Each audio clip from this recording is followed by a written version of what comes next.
itu gimana ngeresponnya tuh Mbak Putri? Ini gimana caranya juga melihat UMKM-nya benar pada saat COVID terdampaknya atau jangan-jangan ini kan gimana bentuk pengawasan ini karena masih bingung nih. Ya memang tentu harus selektif, hati-hati, perlu dilihat case by case, mana yang masih bisa ditagih, mana yang memang sudah tidak bisa ditagih. Makanya perlu dilakukan koordinasi yang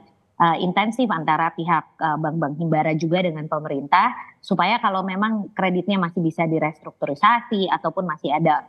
upaya untuk penagihan secara optimal masih bisa dilakukan untuk kredit-kredit tersebut, tidak perlu dipaksakan untuk hapus buku dan hapus tagih. Makanya kami berharap nanti setelah PP ini turun akan ada peraturan yang jelas terkait dengan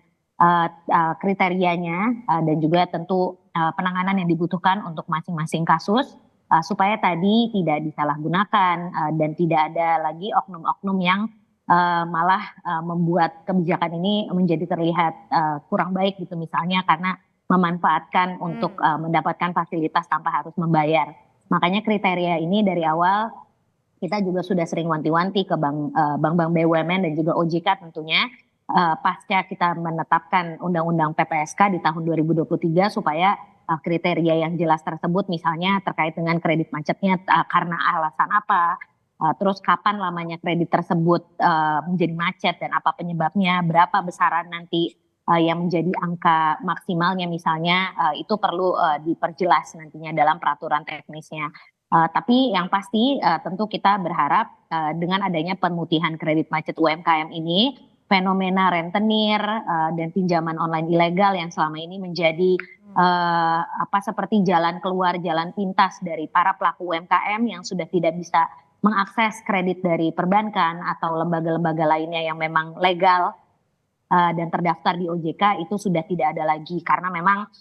banyak dari pelaku usaha UMKM di Indonesia yang mengeluhkan karena kredit macet di masa lalu yang jumlahnya tidak seberapa sebenarnya, Tapi kalau misalnya tapi mereka tidak bisa mengakses kredit UMKM lagi dari lembaga-lembaga seperti perbankan. Nah, kalau hitung-hitungannya Mbak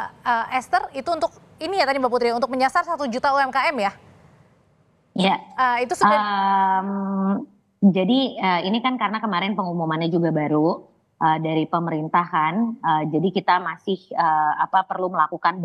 beberapa rapat tentunya di Komisi 11 juga dengan OJK nanti tentu dan juga bank-bank himbara yang memang menjadi mitra kita di Komisi 11. Tapi kalau dari total perhitungan kredit macet yang sekarang terdaftar di Kementerian UMKM di bank-bank BUMN itu mencapai 8,7 triliun. Jadi ini tentu perlu ada penelusuran yang lebih menyeluruh lagi di setiap bank. Tadi yang saya bilang di awal, setiap case-nya nanti perlu dilihat oleh direktur kreditnya sehingga tidak menimbulkan moral hazard yang tadi ditakutkan.